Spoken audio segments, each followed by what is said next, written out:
Hello दोस्तों, स्वागत है आप सभी का मेरे यूट्यूब चैनल पे। इस चैनल पे आपको क्लास टेंथ फिज़िक्स से रिलेटेड हर चीज़ मिलेगी। तो चलिए आज हम अपना क्लास टेंथ का पहला चैप्टर स्टार्ट करते हैं, जो है इलेक्ट्रिसिटी एंड इट्स इफेक्ट।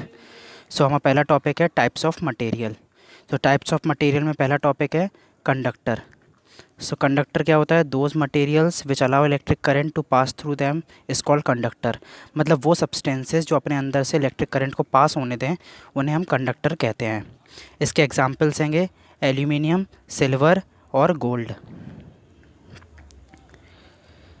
पर हम एल्यूमिनियम को प्रेफर करते हैं क्योंकि गोल्ड और सिल्वर एक्सपेंसिव होते हैं। तो हमें समझ में आ गई कंडक्टर होते क्या। कंडक्टर बेसिकली वो मटेरियल्स होते हैं जो अपने अंदर से इलेक्ट्रिक करंट को पास कर देते हैं, और इसके एग्जांपल्स एल्यूमिनियम, सिल्वर और गोल्ड हैं। पर अपन एल्यूमिनियम को प्रेफर करते हैं क्योंकि गोल्ड और सिल्वर एक्सपेंसिव होते हैं। सो हमारा नेक्स्ट टाइप ऑफ मटेरियल है वो इंसुलेटर। हमारा नेक्स्ट टाइप ऑफ मटेरियल है इंसुलेटर। इंसुलेटर क्या होता है? Those materials which does not allow electric current to pass through them is called insulator. मतलब वो सब्सटेंसेस जो अपने अंदर से इलेक्ट्रिक करंट को पास नहीं होने देते, उन्हें हम इंसुलेटर कहते हैं। इसके एग्जांपल्स हैं वुड, क्लोथ्स और भी बहुत सारे। whose properties lie between conductor and insulator is called semiconductor। मतलब वो मटेरियल जिनकी प्रॉपर्टीज़ कंडक्टर और इंसुलेटर के बीच में होती हैं, उन्हें हम सेमीकंडक्टर्स कहते हैं। जैसे कि हमने पढ़ा था कि मेटल्स होते हैं और नॉन मेटल्स होते हैं। तो मेटलॉइड्स ऐसी, और हमने मेटलॉइड भी पढ़ा है। मेटलॉइड्स क्या होते हैं? वो सब्सटेंसेस जो किसी कंडीशन पे मेटल की तरह भी बिहेव करते हैं, किसी कंडीशन में नॉन मेटल की तरह भी बिहेव करते हैं।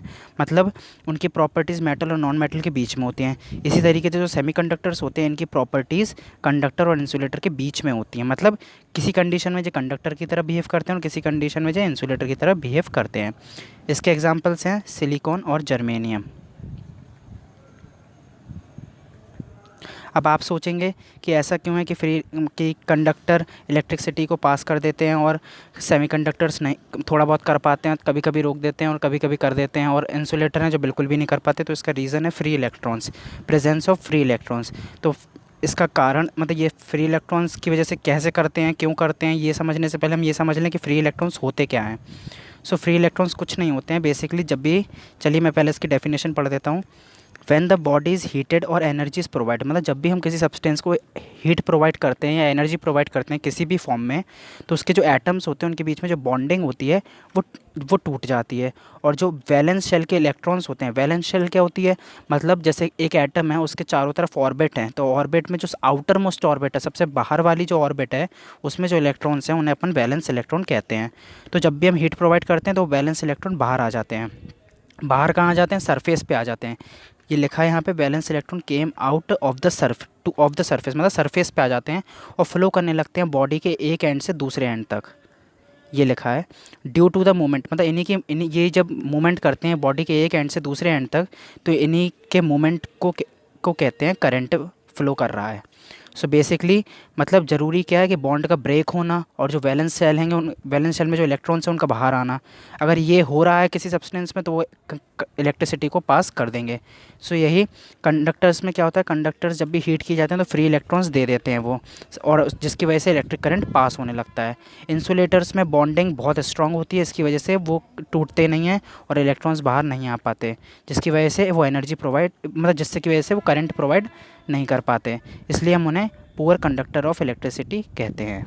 सो और सेमीकंडक्टर्स में थोड़ा बहुत टूटते हैं, थोड़े बहुत नहीं टूटते। तो थोड़े बहुत जब टूटते हैं तो मतलब थोड़ा बहुत करंट फ्लो हो जाता है, और पूरी तरीके से नहीं टूट पाते हैं तो पार्शियली करंट फ्लो होता है। चलिए अब हमारा नेक्स्ट टॉपिक है चार्ज। चार्ज क्या होता है? चार्ज बेसिकली कुछ नहीं होता है, इसमें अपन कुछ नहीं समझ सकते। बेसिकली चार्ज क्या होता है, पहले मैं इसकी डेफिनेशन पढ़ देता हूँ, फिर मैं आपको इसका प्रैक्टिकल मीनिंग बता दूंगा। चार्ज क्या होता है? Charge is the physical property which deals with the electric magnetic and electromagnetic properties of the body. अब इस डेफिनेशन से हमें कुछ समझ नहीं आया। बेसिकली चार्ज क्या होता है, मतलब मान लीजिए अगर कोई बॉडी पॉजिटिव चार्ज है, तो हमें कैसे पता होगा कि वो पॉजिटिव चार्ज है? मतलब जब तक हम उसे कोई मैग्नेटिक फील्ड, इलेक्ट्रिक फील्ड या इलेक्ट्रोमैग्नेटिक, जिसमें दोनों हों, अगर ऐसे में ले जाएंगे तो वो अलग कुछ तरीके से बिहेव करेगा उस फील्ड में। फील्ड क्या होगा मैं आपको आगे बताऊंगा, अभी आप बेसिकली बस ये समझ लीजिए कि जब भी हम किसी भी चार्ज सब्सटेंस को इलेक्ट्रिक फील्ड मैग्नेटिक फील्ड में ले जाते हैं तो वो किसी तरीके से बिहेव करता है, मतलब जैसे कि वो अट्रैक्ट करता है, रिपेल करता है। तो यही, तो हमें ये तो नहीं पता कि बॉडी कैसी चार्ज है, पर जब हम चार्ज को इलेक्ट्रिक फील्ड या मैग्नेटिक फील्ड में लेगा तो उसने जो बिहेवियर किया उससे अपन को पता चलेगा कि जो बॉडी है वो पॉजिटिव चार्ज है कि नेगेटिव चार्ज है। चार्ज को हम डिनोट करते हैं कैपिटल की, मतलब कैपिटल लेटर क्यू से। आप स्मॉल लेटर से भी कर सकते हैं, पर बेसिकली आप क्लास 10th में कैपिटल लेटर से ही करेंगे। और यूनिट ऑफ चार्ज क्या होती है? कूलाम। इसको सी से रिप्रेजेंट किया जाता है, इसकी इसका यूनिट होती होती है कूलाम। ये ऐसा यूनिट होती है इसकी। नेक्स्ट टॉपिक है हमारा quantization of charge. Quantization of charge क्या होता है? मतलब जब भी कोई बॉडी है, अब वो बॉडी चार्ज है, मतलब बॉडी के अंदर चार्ज है, मतलब बॉडी न्यूट्रल नहीं है, उसमें नेगेटिव चार्ज है, पॉजिटिव चार्ज है, कैसा भी चार्ज है, चार्ज है। तो जो भी उसका चार्ज रहेगा वो हमेशा इंटीग्रल मल्टीपल रहेगा टोटल किसका? फंडामेंटल चार्ज का। अब फंडामेंटल चार्ज क्या होता है? इलेक्ट्रॉन। मैंने आपसे कही थी ना कि फ्री इलेक्ट्रॉन्स बाहर निकलते तो फ्लो होते हैं, तो फंडामेंटल चार्ज वही होता है, एक इलेक्ट्रॉन का चार्ज। एक इलेक्ट्रॉन पे कितना चार्ज है, और वो अपन जानते हैं 1.6 इंटू 10⁻⁻19। तो यही इसी को हम कहते हैं फंडामेंटल चार्ज। तो ये ऐसे कितने इलेक्ट्रॉन्स हैं? एन। हमने मान लिया उस सब्सटेंस में एन हैंगे। तो तो बस यही होता है कि मतलब जितने भी अगर बॉडी में चार्ज है तो वो इंटीग्रल मल्टीपल रहेगा किसका? फंडामेंटल चार्ज का। मतलब Q इजिकल्स टू एन। ये फॉर्मूला है, इस पर न्यूमेरिकल्स आते हैं तो अपन को ये याद होना चाहिए। एन क्या है यहाँ पे? इंटीग्रल मल्टीपल, जिसकी वैल्यूज़ 1 2 3 4 5 से लेकर इन्फिनिटी तक कुछ पे हो सकती है, मतलब नेचुरल नंबर्स होंगे। और ई की वैल्यू होगी 1.6 इंटू 10⁻⁻19, और क्यू है total charge of the body. तो हमसे न्यूमेरिकल्स में ज़्यादातर यही पूछा जाता है कि कभी देखिए ई आपको हमेशा पता रहेगा, ई फिक्स रहेगा तो आपको ये याद रखना है। आपसे कभी क्यू पूछेंगे तो क्यू एन दे देंगे, और जब एन दे पूछेंगे तो क्यू दे देंगे, मतलब कोई एक चीज़ देंगे और कोई एक चीज़ पूछेंगे, तो यही न्यूमेरिकल में पूछा जाता है। मतलब कोई अगर बॉडी है तो उसमें Q equals to n e charge होता है, और एन क्या होता है वो बॉडी पर डिपेंड करता है कि कितना है उसके अंदर। चलिए अब इसमें देखिए नोट में क्या लिखा है कि charge on a body can never be in fraction. Charge किसी भी बॉडी में कभी फ्रैक्शन में नहीं रहेगा, कि आप ऐसे नहीं कह सकते कि 1/2 इलेक्ट्रॉन है, या फिर 3/4 इलेक्ट्रॉन है, ये 3/4 इलेक्ट्रॉन, ये 5/7 इलेक्ट्रॉन है, क्योंकि इलेक्ट्रॉन कभी तोड़ा नहीं जा सकता, वो इतना छोटा होता है कि उसका कोई फ्रैक्शन नहीं हो सकता। वो होगा तो पूरा का पूरा होगा, वो कितना होगा? एन होगा। ये लिखा है ना Q इजिकल्स टू एन ही, और एन कभी फ्रैक्शन में नहीं होगा, एन इसमें फ्रैक्शन नहीं होगा। अब नेक्स्ट आता है हमारा करंट। करंट क्या होता है?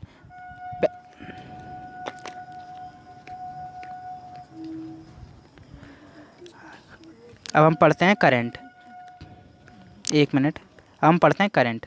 करंट क्या है? पहले आप करंट की डेफिनेशन पढ़ने से पहले आप ये फार्मूला याद कर लीजिए। इस फार्मूले से आप बहुत कुछ कर सकते हैं। इस फार्मूले से आप डेफिनेशन, थ्योरी करंट की, और क्या कहते हैं इसकी ऐसा यूनिट, सब आप याद कर लेंगे, बस अगर आपको ये फार्मूला याद है। अब आप देख सकते हैं कि अपन ने करंट को टी के उससे अपन ने करंट को अपन ने करंट को टाइम के रिस्पेक्ट में एक्सप्रेस किया है। मतलब ये कोई एक स्पीड जैसा फार्मूला दिख रहा है आपको, D/S जैसा, जो अपन पढ़ते थे पहले छोटी क्लासों में, तो वही। तो बेसिकली इसकी डेफिनेशन क्या है? रेट। अब रेट क्या होता है कि टाइम के साथ कितना जा रहा है, मतलब एक सेकंड में। रेट होती है स्पीड। तो rate of flow of charge, कितना चार्ज एक सेकंड में किसी भी बॉडी से, मेटल से पास हो जाता है, इसी को अपन कहते हैं current. So basically rate of flow of charge मतलब रेट के स्पीड, मतलब कितना चार्ज पर सेकंड में, पर सेकंड मीन्स एक सेकंड में। सो बेसिकली करंट क्या होता है? The rate of flow of charge the rate of the rate of flow of charge is called current. मतलब कितना बॉडी से एक सेकंड में कितना करंट पास हो जाता है उसी को अपन कहते, कितना चार्ज पास हो जाता है उसी को अपन कहते हैं करंट। मतलब रेट मतलब क्या होता है? स्पीड। स्पीड क्या होती है? मतलब किसी भी एक सेकंड में कितना काम हो रहा है, तो कितना चार्ज पर सेकंड में फ्लो हो रहा है किसी भी बॉडी से। मेटल मतलब कोई भी कंडक्टर, क्योंकि जो मेटल्स होते हैं बेसिकली वही कंडक्टर्स होते हैं। तो यही होता है, the rate of flow of charge through the metal is called current. इसको डिनोट करते हैं अपन लेटर आई से, और ये एक स्केलर क्वांटिटी है। अपन ने पढ़ा है स्केलर और वेक्टर क्वांटिटी। स्केलर क्वांटिटी वो होती है जिनका सिर्फ मैग्नीट्यूड होता है, पर वेक्टर क्वांटिटी वो होती हैं जिनका मैग्नीट्यूड और डायरेक्शन भी होता है। अब आप कहेंगे करंट का तो डायरेक्शन भी होता है, पर फिर भी ये स्केलर क्वांटिटी है। कि ऐसा माना गया है कि करंट की कोई डायरेक्शन नहीं होती, मतलब ऐसा माना गया है करंट है, मतलब इसमें मैग्नीट्यूड भी है, डायरेक्शन भी है, तो उसको वेक्टर होना चाहिए। पर माना ऐसा गया कि एक स्केलर क्वांटिटी है, तो अपन को स्केलर ही याद करना है। If a charge Q flows through the body in time T, मतलब अगर किसी बॉडी में चार्ज क्यू फ्लो किया गया टी सेकंड में, तो उसका फॉर्मूला क्या होगा कि I is equals to Q upon T. और अभी अपन ने फॉर्मूला पढ़ा, क्यू को अपन लिख सकते हैं एन ई, तो ये एक फॉर्मूला, ये दोनों फॉर्मूले आपको याद रखना है, इससे अपन न्यूमेरिकल्स में काम आएंगे। सो हमारा नेक्स्ट टॉपिक, इसके अब ऐसा यूनिट देखते हैं। ऐसा यूनिट क्या होती है करंट की, एम्पियर। इसको ड्राइव कैसे कर सकते हैं, जैसे अपन ने फॉर्मूला पढ़ा I is equals to Q T, तो क्यू की होती है, मतलब क्यू क्या है, चार्ज, चार्ज की क्या होगी, कूलाम, और टाइम क्या है, सेकंड, तो हो गया कूलाम पर सेकंड। अब इसी कूलाम पर सेकंड को जिन साइंटिस्ट ने निकाला था उनका नाम था, उनका सरनेम था एम्पियर, तो उन्होंने अपने नाम पे ही रख दिया, हम इसे कूलाम पर सेकंड नहीं बुलाएंगे, हम इसे एम्पियर बुलाएंगे। सो इसकी, तो उनने अपने नाम पर ही इसके करंट की ऐसा यूनिट रख दी। तो हम उनको पता है कि ऐसा यूनिट क्या होती है, एम्पियर। करंट की ऐसा यूनिट है एम्पियर। इसकी कुछ स्मॉलर यूनिट्स होते हैं, जैसे कि अपन ने पढ़ा कि 1 किलोमीटर, पर अपन डिस्टेंस नापने के लिए और भी छोटी छोटी चीज़ें यूज़ करते हैं, जैसे कि 1 मीटर, 1 फुट, 1 इंच। तो ऐसी एक एम्पियर को, जैसे 1 मिली एम्पियर होता है, मिली एम्पियर मतलब 10⁻³ एम्पियर, 1 माइक्रो एम्पियर मतलब 10⁻⁻6 एम्पियर। सो ये इसकी स्मॉलर यूनिट्स हैं। मतलब अगर मिली एम्पियर में है और आपको उसमें करना है एम्पियर में, तो आप 10⁻³ से डिवाइड कर देंगे, सॉरी मल्टीप्लाई कर देंगे, ऐसा ही बस। और जब माइक्रो एम्पियर में दिया हो तो 10⁻⁻6 से। अब ये एक क्वेश्चन बहुत पूछा जाता है कि what is 1 ampere. So 1 ampere की डेफिनेशन क्या है, मतलब 1 एम्पियर क्या, मतलब जब भी बॉडी से कितना करंट 1 एम्पियर हो उसे क्या कहेंगे, मतलब कि, तो 1 एम्पियर क्या होता है, 1 ampere is basically defined as the amount of current which flows through the 1 coulomb. मतलब जब देखिए, मैंने कही ना आपसे कि बस आप ये एक फार्मूला, 1 मिनट, बस आप ये एक फार्मूला याद रख लीजिए, I is equals to Q T, इससे आप सब याद रख लेंगे। अगर टाइम को अपन 1 सेकंड कर दें, मतलब देखिए अपन को अपन को करंट को 1 एम्पियर करना है, तो अगर अगर क्यू, ये क्यू 1 हो जाए और ये टी 1 हो जाए, दोनों 1 हो जाए, तो आई 1 आ जाएगा। तो जब भी 1 सेकंड में 1 कूलाम चार्ज, 1 सेकंड में 1 कूलाम चार्ज पास होगा, तो अपन क्या कहेंगे, करंट कितना हो गया उस बॉडी से पास, 1 एम्पियर। सो बस, इसमें ये डेफिनेशन में इसकी यही लिखा है, डेफिनेशन में इसकी यही लिखा है, 1 ampere is defined as the current which flows through 1 coulomb of charge. मतलब जब भी 1 कूलाम चार्ज किसी बॉडी से 1 सेकंड में पास हो जाएगा, तो उसी को जब उसका करंट निकालेंगे तो करंट कितना होगा, 1 एम्पियर। तो अपन फॉर्मूले से भी इसे याद करते हैं, I is equals to Q upon T, और क्यू क्या हो गया, 1 कूलाम, जैसा कि यहाँ लिखा है, और टाइम कितना हो गया, 1 सेकंड, तो करंट कितना आ गया, 1 एम्पियर। बस यही है 1 एम्पियर। नेक्स्ट टॉपिक है कि हम करंट को मेज़र कैसे करें। मान लीजिए कोई सर्किट है, जैसे कि घर पे करंट, मतलब घर पे अगर ट्यूबलाइट है तो उस पर करंट आ रहा है, तो अपन उसको मेज़र कैसे करें कि कितना करंट आ रहा है। तो इसके लिए एक इंस्ट्रूमेंट है जिसका नाम है अमीटर। तो अमीटर का अपन यूज़ करते हैं, अमीटर को, जो जैसे सर्किट है, सर्किट मतलब क्या होता है, जैसे कि अरेंजमेंट, कि कैसे अपन ने लगाया है किसी चीज़ को। जैसे कि अपन ट्यूबलाइट लगाया तो किस अरेंजमेंट में लगाया है, सीरीज़, पैरेलल, वो भी मैं आपको आगे बताऊंगा। वैसे आप ये समझ लीजिए कि करंट को कैसे मेज़र करते हैं, उसका यूज़ मतलब कैसे उसको मेज़र करते हैं, उसका वो है अमीटर। सो अपन अमीटर को यूज़ करते हैं। इसको सर्किट में कैसे लगाया जाता है, सीरीज़ में लगाया जाता है। अभी सीरीज़, पैरेलल में बाकी आपको सब बताऊंगा आगे की वीडियोस में। सो प्लीज़ बस आप इतना याद रखिए अभी के लिए कि बस करंट को मेज़र किस इंस्ट्रूमेंट से करते हैं, अमीटर से, और वो सर्किट में कैसा लगता है, सीरीज़ में। अब डायरेक्शन, अब कोई कहेगा, देखिए वैसे ये स्केलर क्वांटिटी है,